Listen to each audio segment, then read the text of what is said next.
you and say thank you for joining us. Let me start by asking you, we've reached the second and final day of the G7 Environment Meeting. What can we expect? What are the results of these meetings? Well, thank you. Thank you, Paula. Thank you for the opportunity to have this conversation. Well, you know, for the environment and the agenda on climate change, this has been a very important meeting. It has been very reassuring, the almost unanimous commitment that we have seen from all the members of the G7 in continuing their efforts to reduce emissions. And the conversations have also been very clear about the relationship between addressing climate change and development in general and well-being for the people. It's about the people, it's about clean air, it's about clean water, it's about the possibility of feeding all the people in the planet. So it's really an agenda that lies at the heart of every society. Mm-hmm. But without the US, what are the main concerns expressed during these meetings? Well, you know, the U.S. has, in fact, announced its decision to withdraw from the Paris Agreement. Many of the participants have said publicly how much they regret this decision, as we did also in our statement from the Secretariat.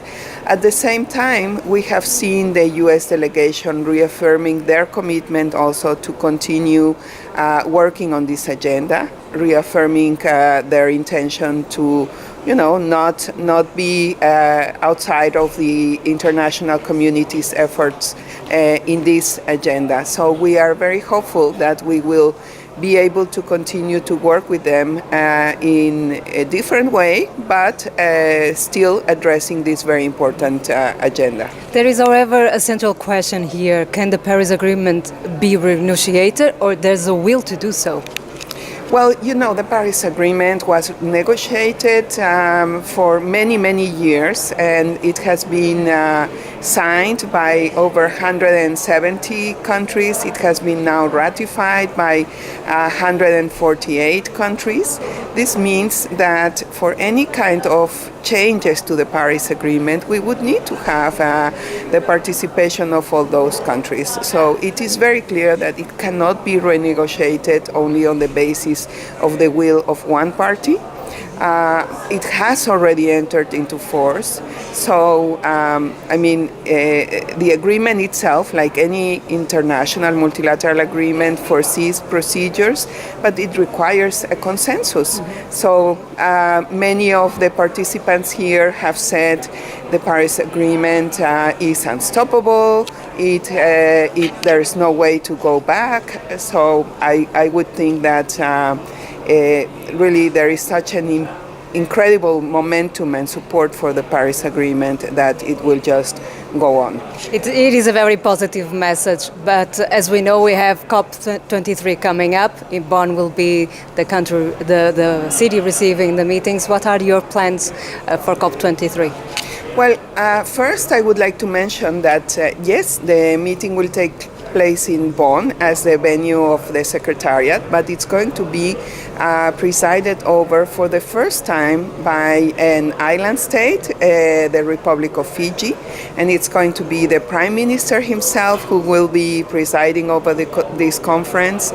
So first of all, it will highlight the importance of action, climate action for humanity, but very particularly also for the island states, where this agenda really is in many times equivalent to survival of those societies. So we expect a COP that will highlight the importance of this agenda for so many communities around the world, and we expect also a COP where we will make progress on making the Paris Agreement fully operational and also in preparing for the facilitative dialogue, which is going to be the first preliminary assessment that countries will make in 2019 on how they are delivering on the Paris Agreement. Let me make you a personal question. Do you believe as a human being that the plans and these agreements that have been settling will be able to be concretized until 2030? Well, the agenda that the Paris Agreement sets forward goes beyond 2030. Really, it actually covers basically the rest of this century. And I think that we have been all surprised by some changes that have taken place much faster than we had thought before. Look at what has happened, for instance, with solar and wind energy. Only a few years ago, people thought, well, it's going to take decades until this is really something that can be used in everyday lives. And today we have many examples of developing countries where solar energy is cheaper than any other source of energy, including coal. So this really makes me very optimistic about the capacity of our society to drive change. And there I would like to say also, I'm very optimistic about the capacity of young people to drive change in our societies. Exactly. We have a very young audience watching us live from Facebook. Do you want to leave them a message? Yes, I would really encourage all young people to show how much you can adapt to new circumstances, how much you value the world we live in, and how much you really want to request those people that are in decision-making positions to work hard in order to preserve the planet, because those people in decision-making positions, like me, we will be gone, but you will inherit this planet. So it is our responsibility to take action now and to take it in a very determined way. Thank you so much, Mrs. Espinosa. We are live streaming from the G7 Environment, but also from the All for the Green. If you're watching online, don't forget to follow the hashtag All for the Green. Thank you so much.